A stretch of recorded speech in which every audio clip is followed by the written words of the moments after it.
Dinosaur सच में बहुत ही amazing जीव थे। वो पृथ्वी पर बहुत बहुत समय पहले रहते थे। 150 मिलियन साल से भी ज्यादा वो सबसे डोमिनेंट जानवर थे। कुछ डायनासोर तो इतने बड़े हो जाते थे, आज के किसी भी लैंड एनिमल से भी बड़े। दूसरे काफी छोटे थे, शायद चिकन के साइज के, और बहुत फास्ट। हमें उनकी हड्डियां मिलती हैं फॉसिल्स के रूप में, जमीन में दबी हुई। ये पुरानी हड्डियां ही वो चाबियां हैं जो उनकी कहानी खोलती हैं, जिससे हम उनकी लाइफ को समझ पाते हैं। बहुत सारे लोग, यंग हों या ओल्ड, डायनासोर को बहुत फैसिनेटिंग मानते हैं। वो अक्सर किसी भूले हुए सपने या फैंटेसी कहानी के मॉन्स्टर्स जैसे लगते हैं। फिर भी ये जीव पूरी तरह से रियल थे, जीते जागते, सांस लेते जानवर। उनके बारे में सीखना एक बड़े एडवेंचर जैसा लगता है। ये एक ऐसा सफर है जो हमें लाखों साल पीछे ले जाता है। चलो समय में पीछे चलते हैं, उस दौर में जब डायनासोर पृथ्वी पर राज करते थे, और उनकी लाइफ और डेथ की कहानी जानते हैं। डायनासोर पृथ्वी पर मेसोजोइक युग कहे जाने वाले एक बहुत बड़े जियोलॉजिकल टाइम में घूमते थे। ये युग 3 अलग अलग पीरियड्स में बटा हुआ है: ट्रायासिक, जुरासिक और क्रिटेशियस। इस लंबे समय के दौरान पृथ्वी खुद भी बहुत बदल रही थी। कॉन्टिनेंट्स अपनी आज की जगह पर नहीं थे, वो धीरे धीरे खिसक रहे थे और दुनिया का नक्शा बदल रहे थे। डायनासोर पुराने सुपर कॉन्टिनेंट्स पर तरह तरह के एनवायरनमेंट्स में रहते थे। कुछ स्पीसीज बड़े खुले मैदानों में रहने के लिए परफेक्टली अडेप्टेड थे, तो कुछ घने हरे भरे जंगलों में फलते फूलते थे। बहुत सारे डायनासोर पौधे खाते थे, हम इन्हें हर्बीवोर्स कहते हैं। ब्राकियोसॉरस और डिप्लोडोकस जैसे बड़े सौरोपॉड्स की गर्दनें बहुत लंबी होती थीं, ताकि वो ऊंचे पेड़ों की पत्तियों तक पहुंच सकें। दूसरे डायनासोर मीट खाते थे, जिन्हें कार्निवोर्स कहते हैं, जैसे फेमस टिरानोसॉरस रेक्स। वेलोसिरैप्टर्स जैसे छोटे फुर्तीले कार्निवोर्स शायद झुंड में मिलकर शिकार करते थे। कई डायनासोर की डेली लाइफ में खाने की लगातार तलाश शामिल थी, चाहे वो पौधा हो या जानवर। डायनासोर रोजाना कैसे रहते थे, ये समझने के लिए फॉसिल एविडेंस को ध्यान से देखना पड़ता है। कुछ डायनासोर सोशल जानवर लगते हैं। फॉसिल ट्रैकवेज दिखाते हैं कि कई जानवर एक साथ चलते थे, जिससे हर्ड बिहेवियर का पता चलता है। बड़े बोन बेड्स, जिनमें एक ही स्पीसीज के कई डायनासोर के अवशेष होते हैं, वो भी ग्रुप में रहने की तरफ इशारा करते हैं। झुंड शिकारियों से सुरक्षा दे सकते थे और खाना ढूंढने या माइग्रेट करने में मदद कर सकते थे।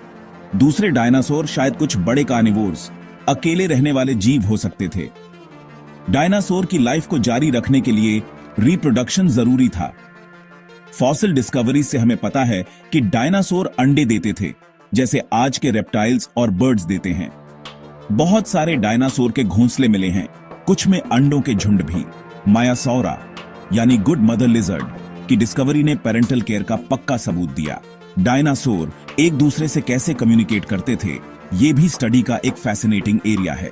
हेड्रोसॉर्स जैसे कुछ डायनासोर के सिर पर खोखले क्रेस्ट्स होते थे, जिनसे शायद वो जोर की गूंजने वाली आवाजें निकालते थे। डायनासोर के लिए लाइफ जीने के लिए एक कांस्टेंट स्ट्रगल थी, रोज का एक ड्रामा। पृथ्वी पर 165 मिलियन साल तक राज करने के बाद नॉन एवियन डायनासोर गायब हो गए। उनके गायब होने से क्रिटेशियस पीरियड का अंत हुआ, लगभग 66 मिलियन साल पहले। इस घटना को क्रिटेशियस पेलियोजीन या केपीजी एक्सटिंक्शन इवेंट के नाम से जाना जाता है।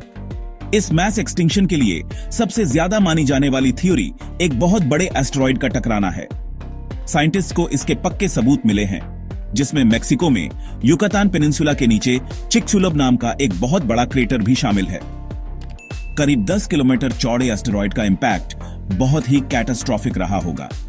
वैसे तो एस्टेरॉयड इंपैक्ट मेन कल्प्रिट है, पर इंडिया के डेक्कन ट्रैप्स में हुए बड़े वोल्केनिक इरप्शंस जैसे दूसरे फैक्टर्स भी वजह हो सकते हैं।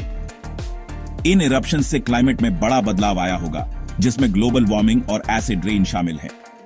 इन घटनाओं के नतीजे पृथ्वी पर लाइफ के लिए बहुत बुरे थे, जिससे फूड चेन्स टूट गईं। सिर्फ वही जीव बच पाए जो इन मुश्किल हालातों में सरवाइव कर सकते थे। विशाल रेप्टाइल्स का युग खत्म हो गया, जिससे मैमल्स को फैलने और आखिर में डोमिनेट करने का मौका मिला। भले ही बड़े नॉन एवियन डायनासोर बहुत पहले चले गए, पर उन्हें भुलाया नहीं गया है।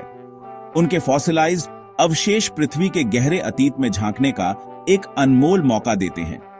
डायनासोर की स्टडी का साइंस की फील्ड पर बहुत गहरा असर हुआ है। डायनासोर और आज के बर्ड्स के बीच डायरेक्ट एवोल्यूशनरी लिंक है। अब हम जानते हैं कि बर्ड सिर्फ डायनासोर से रिलेटेड नहीं है, वो डायनासोर ही हैं। तो दोस्तों, आज के लिए बस इतना ही। उम्मीद है आपको ये जानकारी अच्छी लगी होगी। अगर हां तो वीडियो को लाइक और शेयर जरूर करें और साथ ही चैनल को सब्सक्राइब करना ना भूलें ताकि ऐसी वीडियो के अपडेट आप मिस ना करें। जल्द ही मिलेंगे अगले टॉपिक के साथ। तब तक धन्यवाद।